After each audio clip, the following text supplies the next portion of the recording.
from the Lord God, and hath always been with him and is before all time, who hath numbered the sand of the sea, the drops of rain, the days of the world, who hath measured the height of heaven, the breadth of the earth, and the depth of the abyss, who hath searched out the wisdom of God that goeth before all things, wisdom hath been created before all things, and the understanding of prudence from everlasting. The word of God on high is the fountain of wisdom, and the ways are everlasting commandments. Hath the root of wisdom been revealed, and who hath no heard wise counsels? Whom hath the discipline of wisdom been revealed and made manifest, and who hath understood and hath the multiplicity of her steps? The one who hath created, almighty, and a powerful king, and greatly to fear, who sitteth upon his throne, and is the God of dominion. He created her, and the Holy Ghost and saw her, and humbled her, and measured her. And he poured her out upon all his works, upon all flesh, according to his gift, and hath given her to them that love him. The fear of the Lord is on it, glory and gladness, and a crown of joy. The fear of the Lord shall delight the heart, and shall give joy, gladness, and length of days. With them that fear the Lord, it shall go well in the latter end, and in the day of his death, he shall be blessed. The love of God is armed with wisdom, and they to whom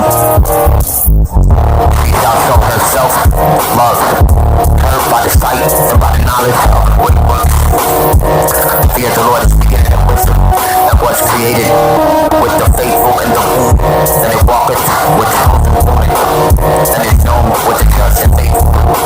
The fear of the Lord is the beginning of knowledge. The beginning shall keep and justify the heart. It shall give joy and gladness. It shall go well with him that fears the Lord, and in the days of his end he shall be blessed.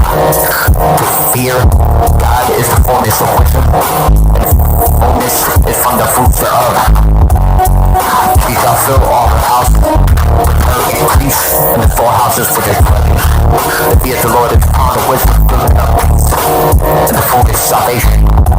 And it hath seen and not heard the hope on the gates of God. Wisdom shall distribute knowledge and understanding of prudence, and exalt the glory of them that hope her. The root of wisdom is to fear the Lord, and the branches thereof are long lived. In the treasures of wisdom is understanding, and religion is of knowledge. But to sinners, wisdom is an abomination. Fear the Lord driveth out sin. For he that is without fear cannot be justified. For the wrath of his high spirit is his form. A patient man shall bear for a time, and afterwards joy shall be restored to him. A good understanding will hide his works for a time, and in the midst of many shall declare his wisdom omitted text. The treasures of wisdom is the signification of discipline. Omitted text, but the worship of God is an abomination to a sinner. Son, without desire wisdom, keep justice, and God will give her to thee.